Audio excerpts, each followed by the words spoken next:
진행 속도는 젊을수록 좀 빠를까요?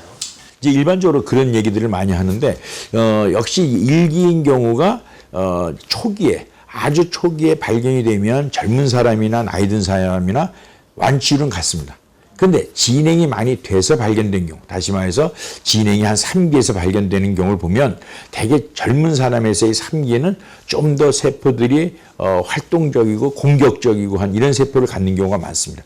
다시 말해서 암세포의 분화도라는 얘기를 하는데 분화도가 안 좋은 분화도의 암을 갖는 경우가 많기 때문에 좀 더 나이가 든 사람에 있어서는 분화도가 비교적 좋은 암인 경우가 많고, 물론 개개인으로 들어가면 뭐 다 뭐 차이가 있겠지만 확률적으로 보면 젊은 사람에서는 좀 분화도가 나쁜 암이 더 많고, 분화도가 더 나쁜 암은 좀 더 공격적이고 또 단시간이 좀 이렇게 진행이 되고 하기 때문에 젊은 사람에 있어서 좀 더 진행 속도가 빠르다라는 얘기를 하는 거죠.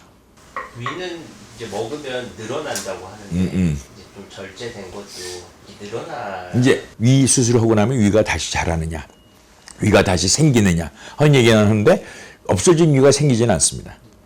그리고 이제 부분 절제를 하는 경우에 역시 위가 조금 늘어날 수는 있겠지만 위가 좀 남아있는 경우, 그러나 그게 뭐 엄청나게 늘어나고 하는 거 아닙니다. 결국은 적응이 되는 거죠. 새로운 환경에 우리 몸이 적응하고 순응을 해서 이제 이렇게 수술 전 식사처럼 하게 되는 거고, 위가 전혀 없는 위를 100% 제거하는 경우 위가 없어진 위가 다시 생기지 않습니다. 그러나 위 대용으로 만들어 놓은 연결해 놓은 이 소장이 또 위에 상당한 그런 그 역할을 하게 돼서 음식에 먹는 양도 더 늘어나게 되고 하는 이런 거지, 없어진 위가 생기거나 혹은 뭐 엄청나게 늘어나거나 그런 건 아니다.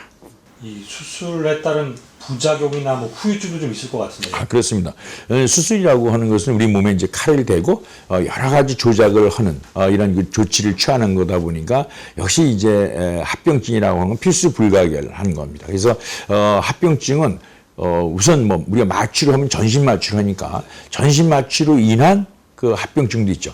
수술하고 나서 이 가래 같은 게 이제 잘 배출이 안 돼서 뭐 무기폐라고 해서 폐가 잘 펴지지 않아서 무기폐가 온다든지, 혹은 뭐 고열을 유발할 수도 있고 또 폐염이 오는 수도 있고, 또 이 상처가 생기면 피부 상처부터 염증이 생기는 수가 있을 것이고, 또 피부 이외에 안에서 수술해서 위 조직을 제거하고 연결하고 하다 보면 연결한 부위, 이 연결 부위가 아물지 않고 터지는 수도 있습니다. 이런 것도 상당히 이제 위험한 합병증 중에 하나일 거고, 또 수술을 했는데 배 안에서 뭐 여러 가지 많은 혈관들을 결찰하고 뭐 혈관이 피가 나는데 지지기도 하고 그러는데, 그런 데서 피가 날 수도 있죠.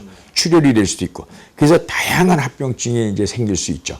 그러나 이제 합병증도 전체적으로 보면 우리나라에서 이제 보고되는 대부분의 병원에서 보고되는 걸 보면 합병증률은 한 10% 정도, 10명 중에 1명 정도에서 합병증이 생기지만 그 합병증의 대부분은 치료가 되는 합병증이고, 우리가 수술로 인한 사망률이라고 그러는데, 수술하고 한 달 내에 사망하면 이제 수술로 인한 사망률이다 해서 수술 사망률인데, 그 사망률을 빈들 보면 우리나라의 경우에 1% 미만, 병원에 따라 차이가 있지만 뭐 한 0.5% 내외 요 정도의 합병증 사망률을 보이고 있습니다.